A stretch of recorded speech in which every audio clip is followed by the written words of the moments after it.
standard, a A signal signal. pole, an ensign, Uh-huh. a banner, That's right. a sign, a sail, a standard as a rallying point. It says, go down to the Strong's definition. It says a flag. That's right. Also, by implication, a flag staff, a signal, a token, a banner, a sign.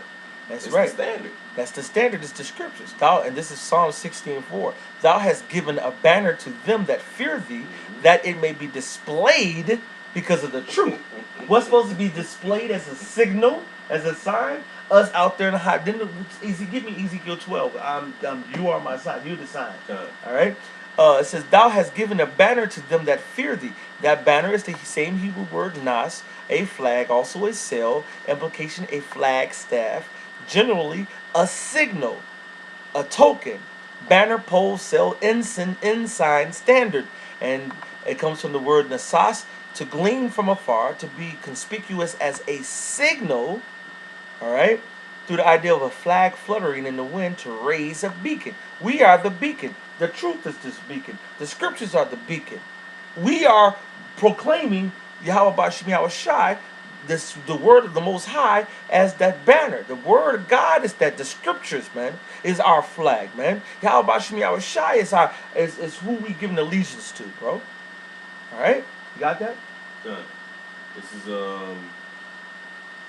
Ezekiel 12, verse 10. Straight to the point, guys. It says, say thou unto them, thus saith Yahweh Ba'asham Yahushai, this burden concerneth the prince in Jerusalem and all the house of Israel that are among them. Say, I am your sign. Like as I have done, so shall it be done unto them. They shall remove and go into captivity. Right? He said, tell them, I am your sign. All right? We're the signs of Yahweh Bashim Yahweh Shai, man. All right? We're proclaiming who? Yahweh Bashim Yahweh Shai. And what about him? His word, the kingdom, the truth. All right? A lot. Whatever entailed with Yahweh Bashim Yahweh Shai and his word. All right? So let's go back. Let's keep going. And we're not pledging allegiance to the flag of the United States of fucking America. A piece of fucking fabric. All right?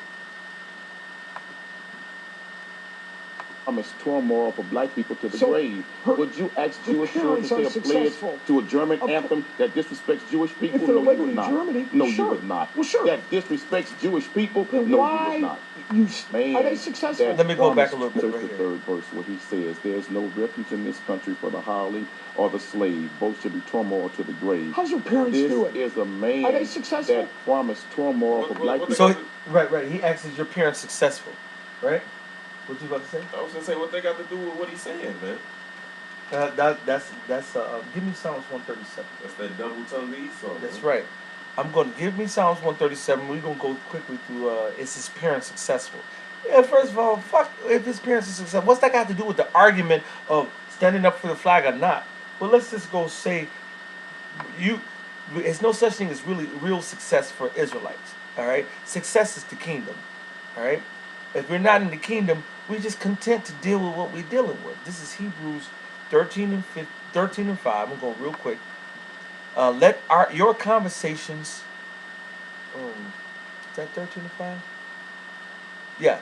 Let your conversation be without covetousness, and be content with such things as you have. For he has said, I will never leave thee nor forsake thee.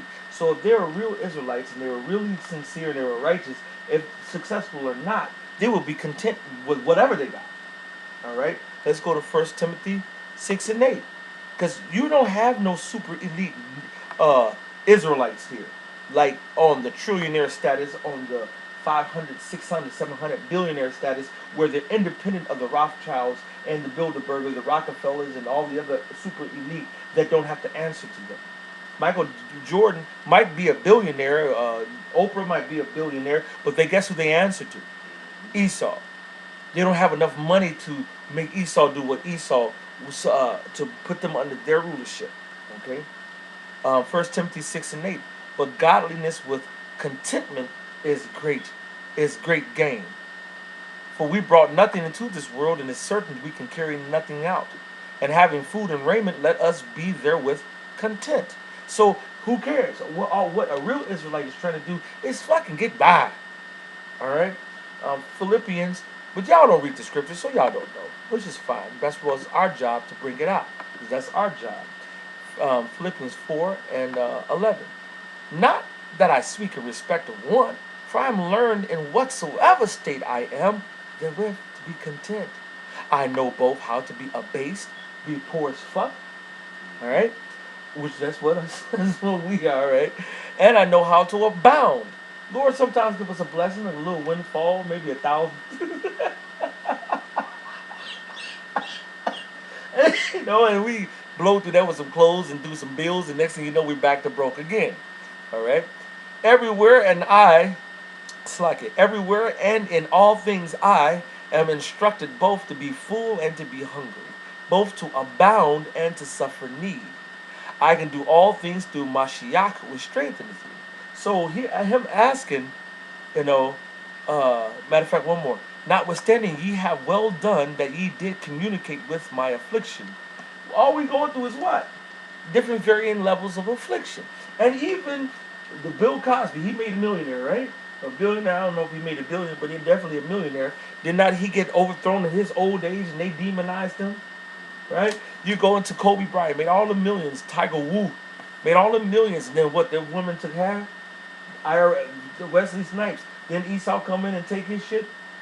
T.I. and all these other motherfuckers. Esau let you go up to a certain degree, then he take your shit. Because Esau's the devil, man. All right? Give me that. You got that? Psalms 137? Yeah. He asks his parents successful. You don't have to read the whole thing. Just find the point. Because I think we can go into it, but we're matter of fact, I think it's the cunning where it says, "Let my right hand, let me if I forget." Verse 5. Kind. It's Psalms 137 and verse 5. It says, "If I forget thee, O Jerusalem, let my right hand forget her cunning. If I do not remember thee, let my..." So who cares if someone's successful down here in America or not? If we forget Jerusalem, let me lose all my cunning. Let me be a fucking invalid. Let me fucking die. If I lose the understanding of Yahweh Bashim Yahushai and I'm an Israelite. So what the fuck does it matter if this fucking coon, mama or daddy was successful? It's irrelevant. It's fucking irrelevant, man. Go ahead. It says, "If I do not remember thee, let my tongue cleave to the roof of my mouth. If I prefer not Jerusalem above my chief joy." And what's the chief joy of these 2/3 today? The money, the fame, the glory, the power, wickedness. Who's all about that? If we went and took the time to go to Wisdom of Solomon, the 2nd chapter, it says, of our voluptuousness. I'm just going to hit it real quick. I'm not going to read a whole bunch of it. This is Wisdom of Solomon 2. All right? And I'm just going to go, I'll just look at beloved. Here you go. Verse 9. Let none of us, verse 8. No, verse 7. Nope, verse 6. Come on, therefore. Let us enjoy the good things that are present. And let us speedily use the creatures like as in youth. Now when you was a youth, didn't you get everything handed to you hand and foot? Did mama bring you dinner? Did mama give you this? You was waiting on like you was the man, right? He said, let's get waited on. Let's people, bring us this, bring us that. Let's give us this. Let's all this fill ourselves up and have whatever we want. All right? This is let us fill ourselves with costly wine and ointments, and let no flower of the spring pass by us. Let us crown ourselves with rosebuds before they be withered. Let none of us go without his part of our voluptuousness. Let us leave tokens of our joyfulness in every place, for this is our portion, and our lot is this. Let us oppress the poor righteous man. Let us not spare the widow, nor reverence their ancient gray hairs of the age. So who are they looking to oppress? The poor.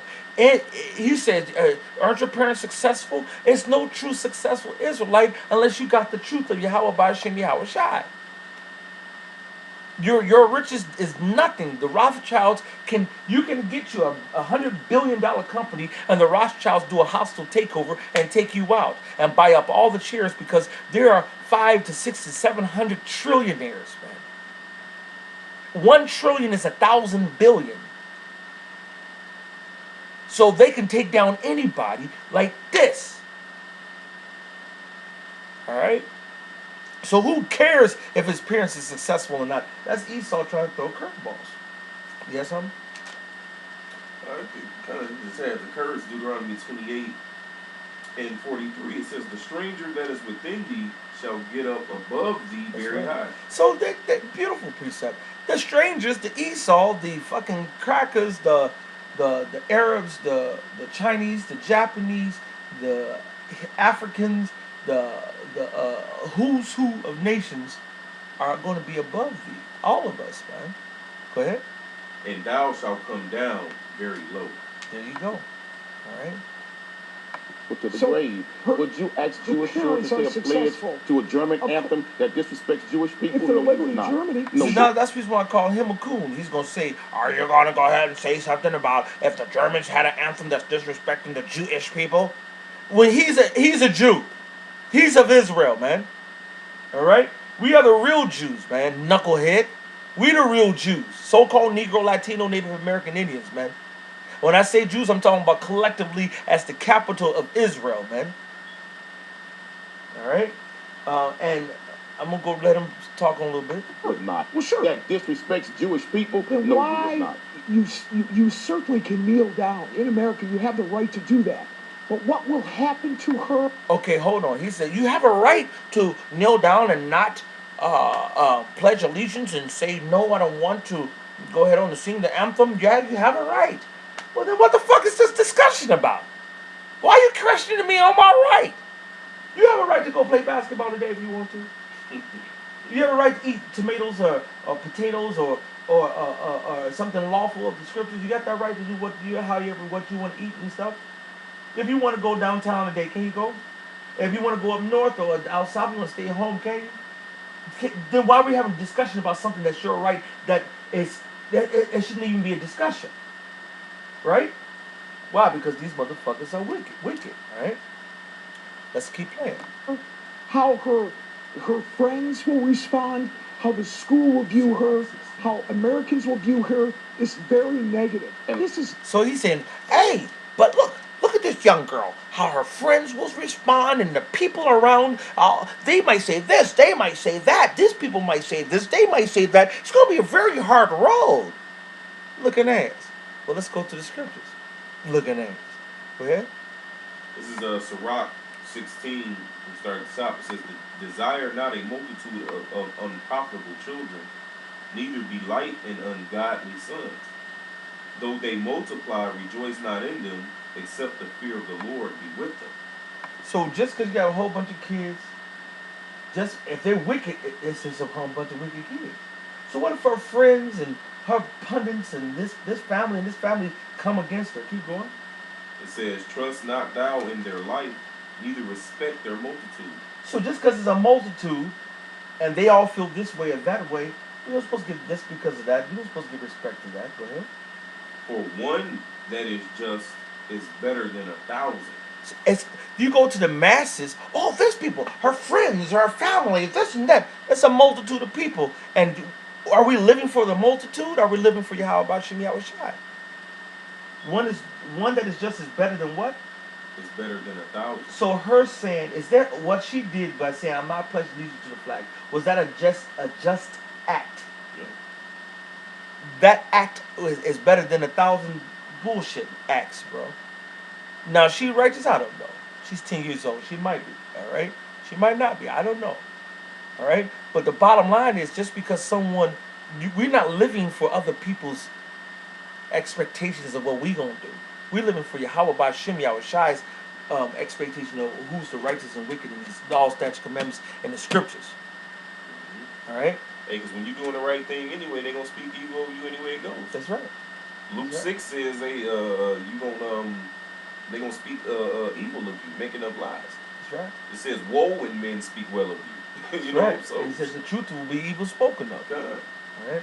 This is Exodus 23:2. Thou shalt not follow a multitude to do evil. Oh, how they're going to feel if you're not standing up and doing the pledge of allegiance and also and giving the flag, what's the national anthem, and you're not doing it, they're going to look at you like this. You're going to have problems here. You're going to have problems there. He said, following out a multitude to do evil. Me pledging allegiance to the shit when we already started off joined, be not joined with them. All right, though hand join in hand, separate yourselves. We supposed woe to them to go down to Egypt. We brought the scripture saying flee these motherfuckers, man, and their mindset and their learn out the way of the heathen, right? So then that's righteous. Follow not a multitude to do what? Wickedness, man. Neither shalt thou speak in the cause to decline after many to wrest judgment. And this is what he's trying to do. This fucking Illuminati shrew is trying to wrest judgment from Jake. All right? Give me the blind, lead the blind, and fall into the ditch. All right? Because that's what he's trying to do. He's trying to get us to actually get into that ditch, bro. And the Most High's going to kill him, man. All right? Matthew 15:14. Yeah. Let them alone. They be leaders of the blind. And if the blind lead the blind, both shall fall into the ditch. So the Most High, through the power of Yahweh Shem Yahushai, said, man, leave these motherfucking, anybody who's contrary to Yahweh Shem Yahushai is against the Most High. Leave them alone. Let the blind follow the blind, otherwise you're going to fall in the ditch. If she sits there, so okay, oh, thank, she getting ICBM nuclear missile fire. I claim the bitch now. Through the spirit of Yahweh Shem Yahushai, if she's righteous, and the Lord gives me the claim, if not a brother already didn't claim her. You know what I'm saying? Just for her saying no. Maybe she gets saved, maybe not. I hope I get saved. All right? Let's go back to this bastard, man. Not what you want for your 10-year-old child. And let me say to that young girl and others like that young girl, America looked at the same way at Rosa Parks when she refused to get up and give up her seat to a white man on the bus. But history vindicated her. History vindicated her. America demonized Harriet Tubman for freeing slaves from slavery, but history vindicated her. So I say to that young girl, you stand strong, stand up, and stand for what you believe in. And to all of those who are... Okay, so wait a minute. And you see this fucking cracker, man. Two different things. Motherfucker, you're stupid, man. First of all, both of these motherfuckers don't know Yahweh Shem Yahushai. But we're going to break down Yahweh Shem Yahushai through the power of Yahweh Shem Yahushai. Give me Deuteronomy 33:29. The Most High is going to vindicate us. He was talking about Rosa got vindicated. He was talking about, who else he mentioned? He mentioned somebody else getting Harriet Tubman getting vindicated and saying this little young girl is going to get vindicated. The Most High is going to vindicate us, man. And go ahead, Deuteronomy 33:29. This is Deuteronomy 33:29. I want to read 27. Go ahead, brother. This verse 27. It says, "The eternal power is thy refuge." Slucky. You're right. You're right. But I was going to save that one, but you already hit it, so too late. Go ahead, brother. Because I had actually saved that for 27, 28 for another point that they're going to make. Oh. But you already hit it. Let it go ahead and read it. It says, "The eternal power is thy refuge." So who's our refuge? Who's our flag? All right. Who's our allegiance to? Who is our trust? Who is our Savior? Who we giving all praises, honor, and glory to? Go ahead. It says, "And underneath are the everlasting arms, and he shall thrust out the enemy from before thee, and shall say, destroy them."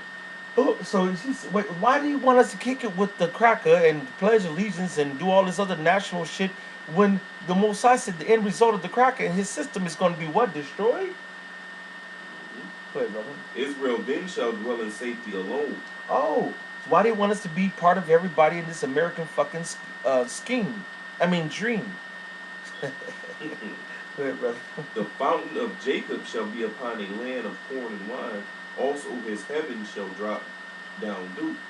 Happy art thou, O Israel, who is like unto thee, O people, saved by Yahweh, the shield of thy help, and who is the sword of thy excellency, and thy enemies shall be found liars unto thee, and thou shalt tread upon their high places." So our enemies will be found what? Liars. So you trying to, the Lord's going to vindicate us, man, and prove that all these fucking heathens are liars. All right? Give me "Let no man take thy crown."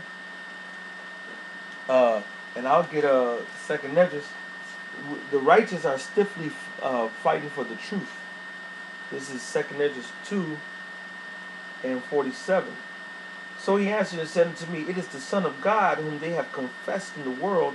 Then began I greatly to commend them that stood so stiffly for the name of the Lord. And he was answering the question of 46. Then said I unto the angel, What young person is that crowneth them, and giveth them the palms of their hands? And he answered and said unto me, It is the Son of God, whom they confessed in the world. Then began I greatly to commend them that stood so stiffly for the truth. Yahweh Shem Yahushai is going to vindicate us, Yahweh Radazah, if we make it on the first go around. He's going to vindicate us for not bowing down to their flag, to their national anthem, to their system, to the mark of the beast, to this government, this corrupt society, and this wicked ass world. That's who's going to vindicate us. All right, go ahead. This is Revelations 3 and 11. It says, Behold, I come quickly. Hold that fast which thou hast, that no man take thy crown. We're supposed to be holding fast the truth and standard of Yahweh Shem Yahushai, that nobody take our crown. That's what's going to save us. That's what's going to vindicate us, man. You know, it said, hold that fast, that no man take thy crown. It said, no man. Are we men? That means even you. If you're not choosing the Most High and this truth, you're picking this cracker. All right? And I had mentioned, give me that John 4, just go straight to the point. Because I had mentioned, the Lord's going to vindicate us, man. And if he's going to vindicate you, he's going to hold you to teaching this truth. You got to be in the full truth. You can't be teaching half the truth, some of the truth, a percentage of the truth. You got to be teaching the whole truth and nothing but the truth. Otherwise, you don't got the truth. Go ahead. This is John 4 and 24. The Heavenly Father is a spirit, and they that worship him must worship him in spirit and in truth. So both sides said we must in spirit and in truth.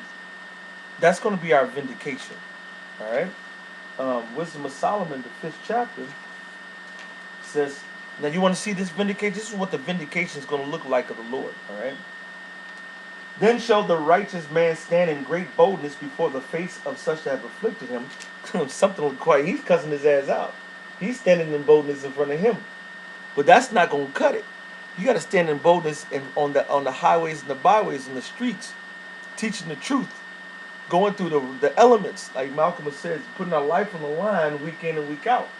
If you're not doing that, you're full of shit. Okay? It says, then shall the righteous man stand in great boldness before the face of such as afflicted him, and made no account of his labors. Is this Illuminati pundit making any account of everything we went to? Soon as he go back to, oh, there you go again. Oh, why would you stay now? Stay in 2016. Let's not go back there. No, motherfucker, we got to go back there. All right? And we're going to go into that in a second. All right? And made no account of his labors. When they see it, they shall be troubled with terrible fear, and shall be amazed at the strangeness of his salvation. So who's going to vindicate us? Yahweh Shem Yahushai is going to vindicate us. Not Esau, and not this coon-ass nigga, booty face looking nigga, man. And he might have a chance to wake up into the truth. Who knows? If he humbled down. But this cracker, he ain't got a chance, all right? The strangeness of his salvation, so far beyond all that they looked for. And they repenting and groaning for anguish of spirit shall say within themselves, this is what this cracker going to say. This was he whom we had sometimes in derision, and a proverb of reproach. We fools, they're going to know that they're fools, accounted his life madness, and his end to be without honor. How is he numbered among the children of God? And his lot is among the saints. Therefore have we erred from the way of truth, and the light of righteousness hath not shined into us, and the sun of righteousness rose not upon us. We weary ourselves in the way of wickedness and destruction. Yea, we have gone through deserts where there lay no way, but as the way of the Lord we have not known it. All right, I'm going to jump down to 15. But the righteous live forevermore. Their reward also is with the Lord, and the care of them is with the Most High. So their reward, their vindication is with Yahweh Shem Yahushai. He's going to vindicate us. Therefore shall they receive a glorious kingdom and a beautiful crown, which we were reading about in 2nd Esdras. All right, a beautiful crown from the Lord's hand. For with his right hand shall he cover them, and with his arm shall he protect them. He's, and how willing, I'm going to come back to this, the Spirit lead. We're going to wrap up on the rest of that. I don't want to go too far into it. But Yahweh Shai is going to vindicate us.